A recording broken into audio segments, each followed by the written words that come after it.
Tribal employ federation Rajasthan के प्रदेश स्तरीय शैक्षिक सम्मेलन में उपस्थित मुख्य अतिथि महोदय, विभिन्न जिलों से पधारे टैब के सदस्य महोदय, आसपास के पधारे बंधु, आप सभी को मेरा सादर वंदन। जैसा कि मेरे से पूर्व वक्ताओं ने शिक्षा, स्वास्थ्य तथा जैव विविधता पर बहुत सी बातें बता दी है। चूंकि समय की भी कमी है तो मैं अपनी बात को संक्षिप्त में समाप्त करना चाहूंगा। तो मैं अपनी वक्तव्य का आगाज स्वरचित रचना है उसके माध्यम से करना चाहूंगा कि कुछ सपने लिए फिरता हूं, कि कुछ सपने लिए फिरता हूं, कुछ उम्मीद लिए फिरता हूं, कि कुछ सपने लिए फिरता हूं, कुछ उम्मीद लिए फिरता हूं। आजकल के इस नफरती माहौल में आजकल के इस नफरती माहौल में अपनत्व की आस लिए फिरता हूं, कि अपनत्व की आस लिए फिरता हूं। जानता हूं कोशिश ये नाकाफी है, कि जानता हूं कोशिश ये नाकाफी है। बदलाव की आस लिए फिरता हूं, कि बदलाव की आस लिए फिरता हूं। सोचता हूं आज के इस माहौल पर, कि सोचता हूं आजकल के इस माहौल पर मन व्यथित हो जाता है, कि मन व्यथित हो जाता है।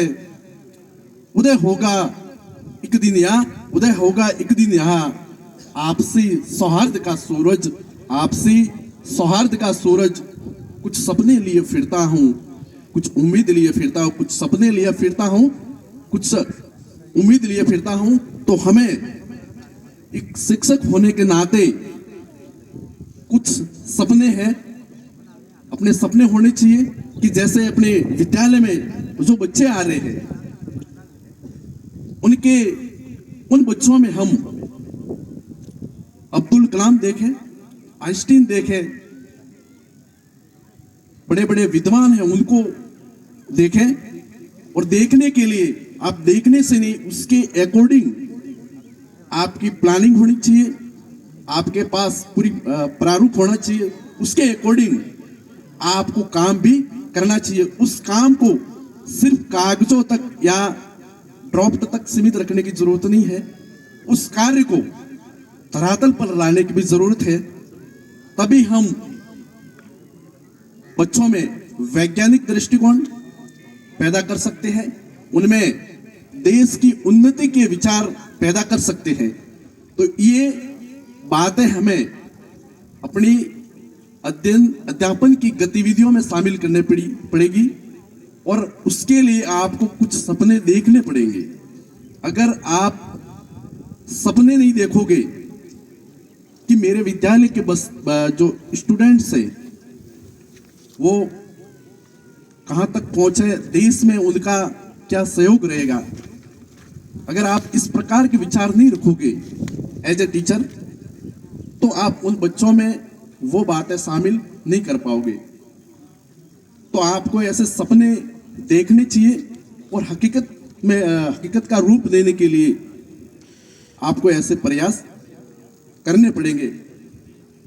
ट्राइबल बेल्ट में सुविधाएं पर्याप्त नहीं है, अपने पास समस्या ही समस्या है।